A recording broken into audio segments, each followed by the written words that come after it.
It finally arrived after weeks of waiting. Shrouded Fable Elite Trainer Box has finally arrived.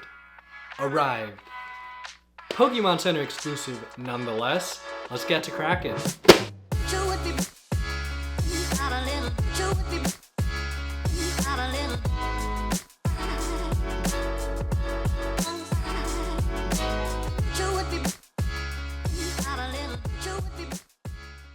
Thumbnail time.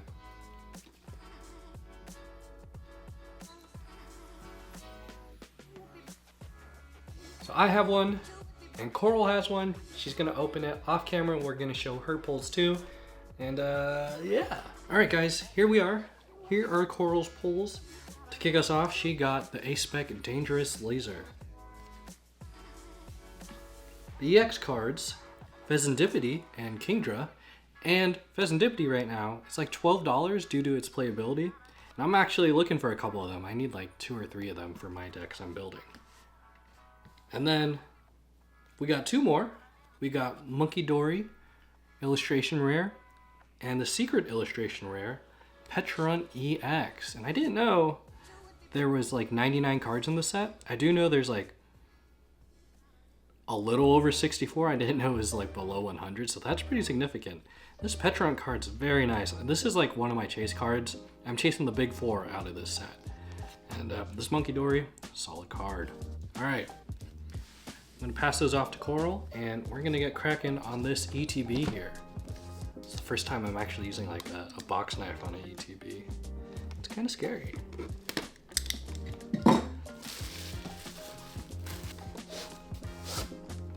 Now, I just noticed the little ETB pamphlet, it's not in between this little holder and the box. It's actually inside of here. Would you look at that? Now this is kind of strange to me. Now this says it's a recyclable? Is that the recycling sign? But this is like plastic. They switched away from their very non-intrusive cardboard to like this type of plastic.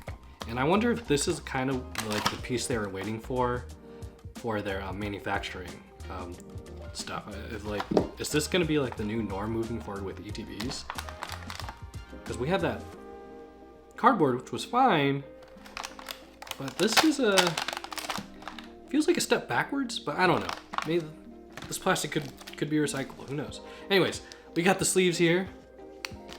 And the promo cards. Now, with every Pokemon Center exclusive ETB, you get a promo card with the Pokemon Center stamp on it. I have all of the Scarlet and Violet ones except from 151.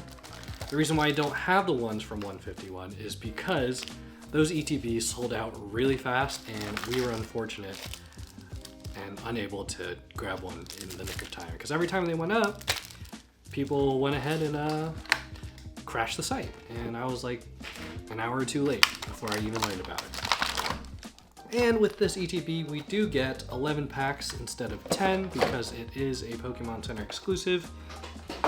That means you get 1 more extra pack. So I'm gonna put all these ETB goodies to the side here. And I also noticed this feels a lot smaller than normal player's guide. I also could be lying to myself. A weird gripe. I feel like for some special sets, I know they put like a little more oomph in the ETBs. Like with 151, we had the paperbacks. That just might have been like a product issue, but this time around, you get a different plastic. I don't know why I'm rambling on about this. I don't know why I'm so passionate about packaging. Maybe that should be like my next job I should go for. It's product marketing and packaging. I don't know. All right, 11 packs here. We're gonna shuffle these up and we're gonna choose. Now Coral got 5 pulls, and I'm hoping I also get at least 5, but at least 1 pull is good enough for me. We're gonna rock and start with Pheasantipity here. Here's the code card. I've had lots of friends open Shrouded Fable, and they all kind of repeated the same thing. It's kind of hard to pull like illustration rares with this set. Now for Coral, she managed to pull 2 of them, so that wasn't a problem for her. But like through the 3 packs and The collection boxes, they weren't really hitting much, or when they did hit, it was just like regular EXs, nothing more spectacular than that. I know in my Kingdra EX box video, wasn't too lucky with that, and my initial Shrouded Fable video, I think I had the Greninja EX box and the King Gambit box, and we had some decent luck there, but nothing, again, too crazy. And ETBs, because the amount of packs you get, you'll have obviously more chances at pulls and stuff. And they're not guaranteed or anything. You can totally buy an ETB and not get any pulls. It's unfortunately happened to me before. It's kind of a bummer, but it's the name of the game. This is Pokemon cards. In a sense, it's all chance-based. It's RNG. The RNG can be on your side or not be on your side. So we got Zubat, Duskull, 06 Machinations, Crobat, Janine Secret Art, Power Glass, Galvantula, and Haxorus. All right, 0 for 3 right now.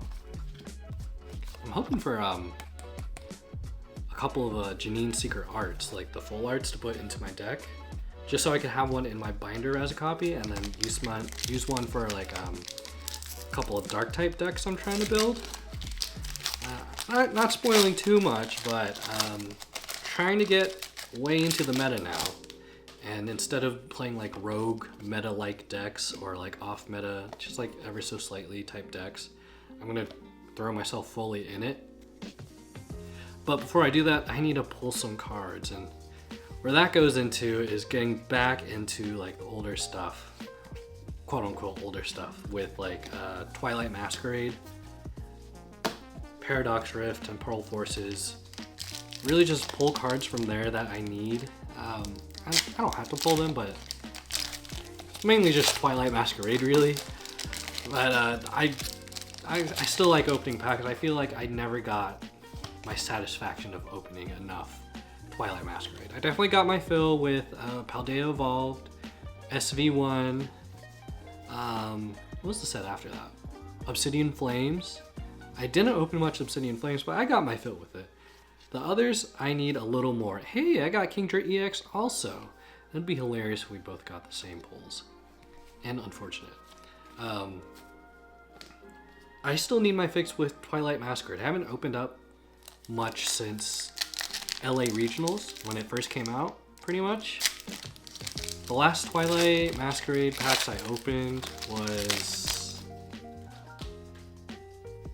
I don't know, maybe like a week or two ago? Now hear me out. It was a 2-pack. It was a 2-pack of cards. It was one of the Eraser sets with Bellybolt in it, and it had 1 pack of Twilight Masquerade, and I really wanted the Bellybolt because we had the Gengar one just up on our bookshelf. So I had to open it, and that was pretty much it. I didn't have like a dedicated Twilight Masquerade collection box I haven't opened in a while. Trying to rack my brain, like, was there any collection boxes with like mixed cards that had Twilight Masquerade? No. So the reason why I'm like so gung-ho about Twilight Masquerade is because Ogerpon, for one, and I think there's a couple of the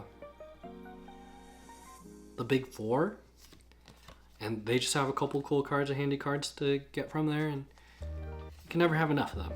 Like any of the Ogerpons, they feel like so handy. They're so handy. They can really change the game. You have the fighting type one. Hey, Pokevital A. Heal 150 damage from one of your Pokemon.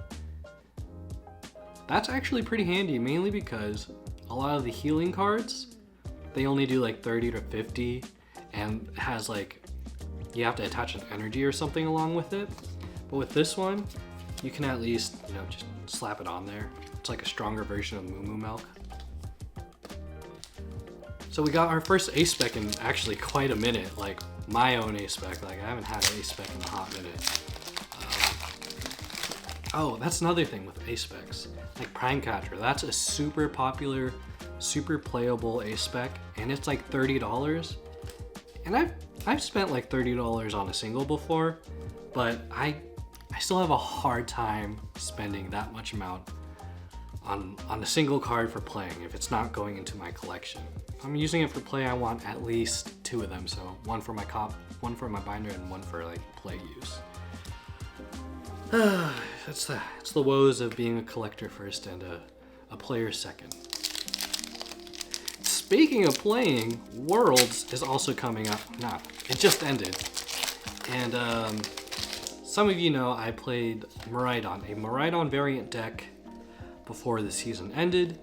And Miraidon actually made it into, like, I believe the top 32. I don't know if they made it into the top 8, but they made it pretty far. And Miraidon, hopefully we'll see some more action here. I did stop and retire my Miraidon deck because I needed something new, because it wasn't really cutting it for me. Well, the regular Miraidon, I'm sure is fine.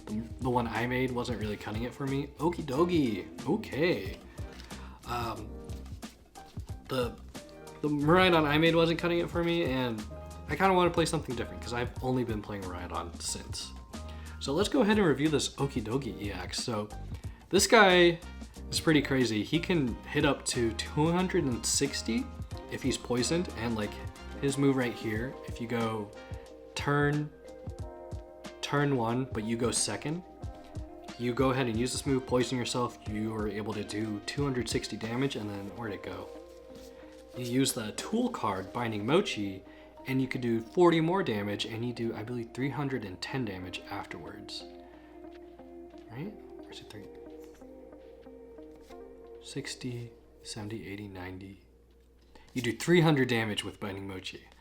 And then if you have the regular Monkey Dory on your bench, you can move damage counters from Okie dokie onto your opponent, and that'll knock out like a Charizard pretty much. So you can get really creative, and that's why a lot of people are excited about more of these cards, like the Okie dokie, the big 4 cards, because you can really build like a decently solid dark deck around them and take out those heavy hitting, high HP Pokemon cards. And we're on our second to last pack here, and we have 1, 2, 3 hits. No illustration rares, no secret rares, 1 A-Spec, 2 regular EXs. Let's see what we can get from here. Zorua, Genesect, Colress's Tenacity, Weavile, Drowsy, Joltik, and Zoroark. Alright guys, this is it. Big Brain Monkey, last pack magic. Let's see what we can get here. Really hoping I can pull something fun, and hopefully something not playable, unless it's a duplicate I have, then I guess I won't be too mad, but like Cassiopeia would be cool. Any of the big 4 would be nice. Colress, I don't know man, just give me like a trainer card at the very least.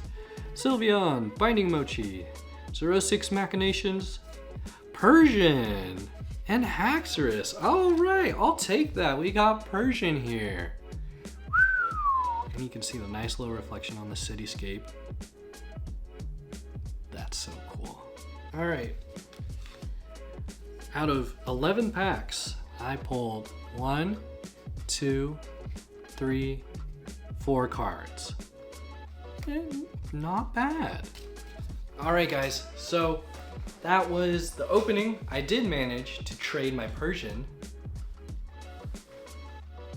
I thought something was on my lens. I did manage to trade the Persian for the Petron EX. Now, and this Pheasantipity. Well, Coral gave me the Pheasantipity. She doesn't really care for regular EX cards. I care for this one for playability. And with Petron, it's not a fair value trade for the Persian, but I was okay with parting with Persian for the Petron because she really wanted it, and I said, hey, that's all right. They're both going in our collection binders. They're not going in trades anytime soon to anyone else because we both really like those cards. Shrouded Fable, your guys' thoughts on the set so far? I personally like it. It's definitely very reminiscent of Champion's Path, where all you could pull was Machamp, Champion's Path. So many cool cards to choose from. But you know, for the next product I'm going to buy, it's looking more like Twilight Masquerade. I'm gonna try to go down to my local card shop and pick up a booster box if I can. Money's been a little tight here and there because I've been doing a little bit too much lately. So I gotta take a little step back here, but things on pre-order, they come in, they surprise me, and I eat the cost, and then I make a video out of it because it all works out in the end. But Twilight Masquerade is definitely next up on my bracket, so probably the next opening will be Twilight Masquerade based because we're gonna be chasing these guys right here. And you'll find that out in next week's video on why I really want more Twilight Masquerade. I know I explained a little bit before, but if you've enjoyed this content, make sure to leave a like and subscribe for more videos in the future. And with that being said, my name is KevinTCG, and I'll see you guys next time. Peace.